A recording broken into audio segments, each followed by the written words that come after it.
Revenue మంత్రివర్యులు శ్రీనివాస్ రెడ్డి గారు, పంచాయత్ శాఖ మంత్రివర్యులు సీతక్క గారు, ప్రభుత్వ సలహాదారులు, పార్లమెంట్ సభ్యులు, శాసన సభ్యులు, ఇతర ప్రజాప్రతినిధులు, వ్యవసాయ శాఖ, సాగునీటి పారుదల శాఖ, విద్యుత్ శాఖ, ఆర్ఎండ్బి శాఖ, పంచాయతీరాజ్ శాఖ, ఆర్డబ్ల్యూఎస్, హౌసింగ్, మున్సిపల్, ఉపాధి హామీ, మెడికల్ అండ్ హెల్త్, ఇతర శాఖలకు అదేవిధంగా పోలీస్ శాఖ, అన్ని శాఖలు సమీక్షా సమావేశంలో పాల్గొన్నారు.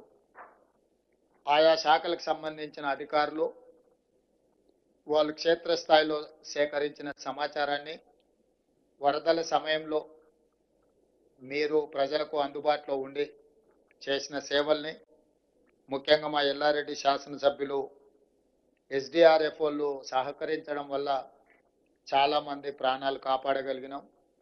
కలెక్టర్, ఎస్పీ, అదేవిధంగా ప్రభుత్వ అధికారులు అందరూ కూడా సంపూర్ణంగా సహకరించారు.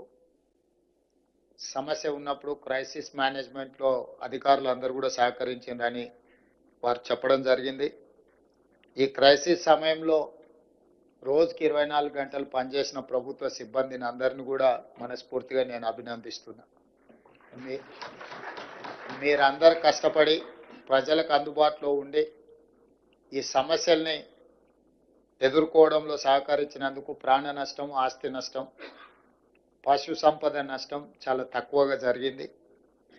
ఈరోజు మనం తీసుకునే నిర్ణయాలు భవిష్యత్తులో ఇలాంటి సమస్య వచ్చినప్పుడు ఈ సమస్య తీవ్రం కాకుండా ఉండడానికి అవసరమైన అంశాలను అన్నిటిని కూడా వివిధ శాఖలు ఉన్న అధికారులందరికీ కూడా సూచన చేయడం జరిగింది.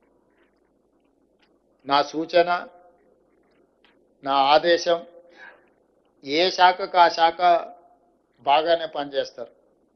ఇతర శాఖలతో సమన్వయం చేసుకోవాల్సి వచ్చినప్పుడు కొంత ల్యాగ్, అంటే కొంత గ్యాప్ ఉంటుంది. అంటే ఈ రోజు అవసరం ఉంటే 3 రోజుల తర్వాత మనం చేయడం వల్ల ఆ పర్పసే డిఫీట్ అవుతుంది. శాఖల మధ్యలో సమన్వయం, ఎందుకంటే వ్యవసాయము, సాగునీరు అనేది రెండు ఇంటర్ రిలేటెడ్. మీకు చెరువులు, కుంటలు లేకపోతే ప్రాజెక్టులు తెగితే ప్రాజెక్టు తెగే వరకు, ప్రాజెక్టును నిలబెట్టే వరకే మీరు చూస్తున్నారు. మీరు తెగిన తర్వాత నీళ్ళని వ్యవసాయ పంట పొలాల మీదకి పోయినప్పుడు వ్యవసాయం నష్టం జరుగుతుంది. ఆ తర్వాత విద్యుత్ శాఖ, ఫాలోడ్ బై అగ్రికల్చర్తో పాటు followed by affected department is electricity department. Sub స్టేషన్లు కానీ, ట్రాన్స్ఫార్మర్లు కానీ, కరెంట్ పోల్స్ కానీ, ఇవి. దీని ఫాలోడ్ బై ఆర్ఎండ్బి అండ్ పంచాయతీరాజ్, రోడ్లు తెగిపోవడం. వాటికి తెలియదు ఆర్ఎండ్బి రోడ్ ఏది, పంచాయతీరాజ్ రోడ్ ఏది, ఇట్లా వాటర్కి అదేం తెలియదు. రోడ్డు అంటే రోడ్డు అడ్డం వచ్చింది, తెగుతున్నది. మనకు తెలిసి ఈ డిపార్ట్మెంట్ వేరు, ఆ డిపార్ట్మెంట్ వేరు అని. అదేవిధంగా మున్సిపల్, పట్టణ ప్రాంతాలలో ఉండే వీటి సమస్యలు. సో ఈ రకంగా రకరకాల డిపార్ట్మెంట్స్, తాగునీరు, ఇవన్నీ కూడా ఒక్కొక్క డిపార్ట్మెంట్ మనం పరిపాలనా సౌలభ్యం కోసం రకరకాల శాఖలను ఏర్పాటు చేసుకున్నాం. వీళ్ళందరినీ సమన్వయం చేయడానికి కలెక్టర్ వ్యవస్థ తెచ్చుకున్నాం. వీళ్ళందరూ ఎక్కడైనా తప్పులు చేస్తే వాళ్ళని సరైన దారిలో పెట్టుకోవడానికి పోలీస్ శాఖను తెచ్చుకున్నాం. కానీ మీరు ఎవరికి వాళ్ళు మా పాటికి మేము ఉంటామని అంటే క్రైసిస్కి తెలీదు, ఏ శాఖ ఆ శాఖ సపరేట్గా ఉంటుందో వాళ్ళు సపరేట్గా ఉండొచ్చు అనేది. వీళ్ళందరూ కలిస్తేనే క్రైసిస్ మేనేజ్మెంట్. ఈ క్రైసిస్ మేనేజ్మెంట్లో ఒక డిపార్ట్మెంట్ ఇంకొక డిపార్ట్మెంట్ సహకరించుకోవడం సరిగ్గా, అంటే ఆశించిన స్థాయిలో లేదు అనేది నా అబ్జర్వేషన్.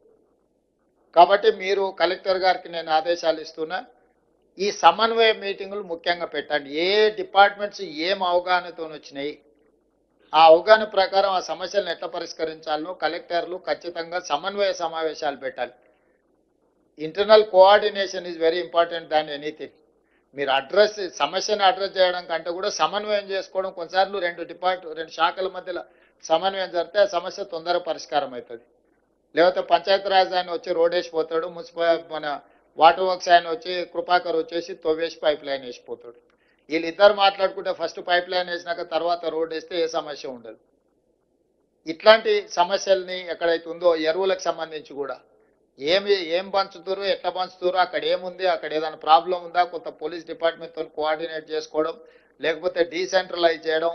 ఇప్పుడు 30-40 వేల జనాభా ఉండే మండలానికి 2 షాపులు పెట్టిండ్రు అనుకోండి, దాదాపుగా 10,000 మంది రైతులు ఒకటే రోజు వచ్చి కూర్చుంటే ప్రాబ్లం అవుద్ది. వాళ్ళకి ముందే టోకెన్లు ఇచ్చి నీది 6 తారీఖు, నువ్వు 7 తారీఖు, నువ్వు 8 తారీఖు స్టాక్ వస్తే దీని ప్రకారం తీసుకోండి అని అగ్రికల్చర్ ఏఈలు క్షేత్రస్థాయికి వెళ్ళి గ్రామాలను పిలిచి, ఇప్పుడు రైతు వేదికలు ఉన్నాయి, మీరు అన్నట్టు 2,000-3,000 రైతులకు సపరేట్గా రైతు వేదికల దగ్గర పెట్టి లోకల్గా పోలీసులను కూడా అడుగు, 2 కానిస్టేబుల్స్ అక్కడ నించోబెట్టి ఆ టోకెన్లు ఇచ్చి ఆ రైతు వేదికల నుంచి మీరు యూరియా కానీ ఇతర ఎరువులు కానీ ఏమైనా ఇచ్చిందంటే సమస్య రాదు.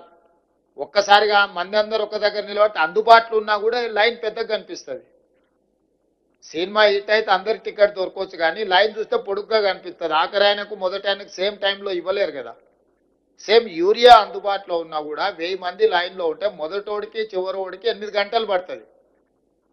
వీడు 8 గంటల లైన్లో నిలబడే వరకల్లా వీడు సహనం నశించేసి అసలు యూరియానే అందుబాటులో లేదని వాడు కూర్చోవడానికి రోడ్డు కాటం కూర్చుంటాడు. కొన్నిసార్లు ఈడ కూర్చుంటుంది, ఆడ కూర్చుంటుంది అని ఎవడో ఒకటి తీసుకెళ్ళి అట్లా కూర్చోబెడతారు.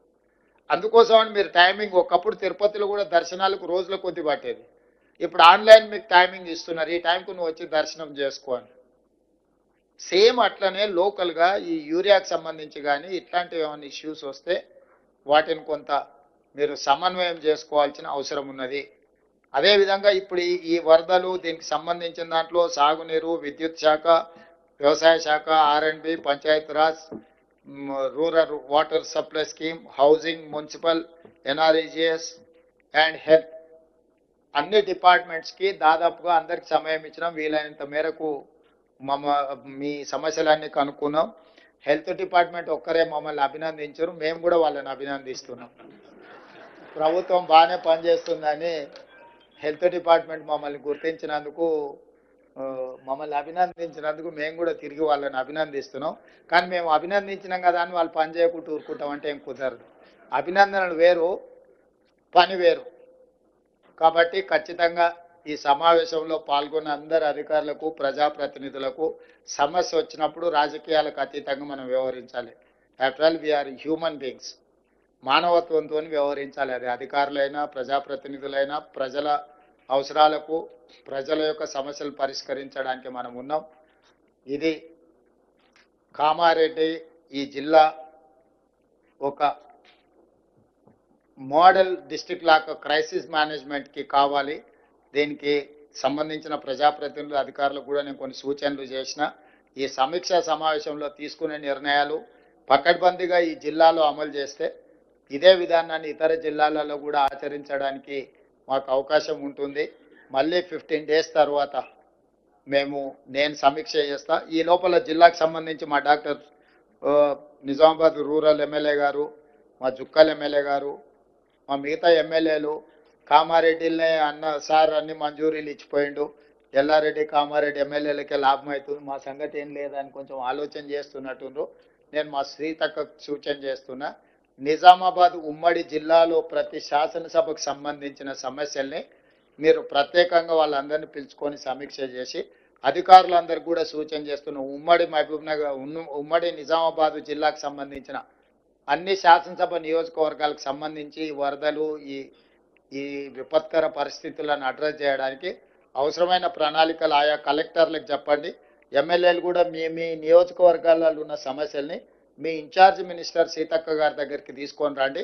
మీ జిల్లా మొత్తం ఎమ్మెల్యేలతోనే హైదరాబాద్ స్థాయిలో ఒక సమీక్ష సమావేశం పెట్టుకుందాం రాబోయే 10 రోజుల్లో.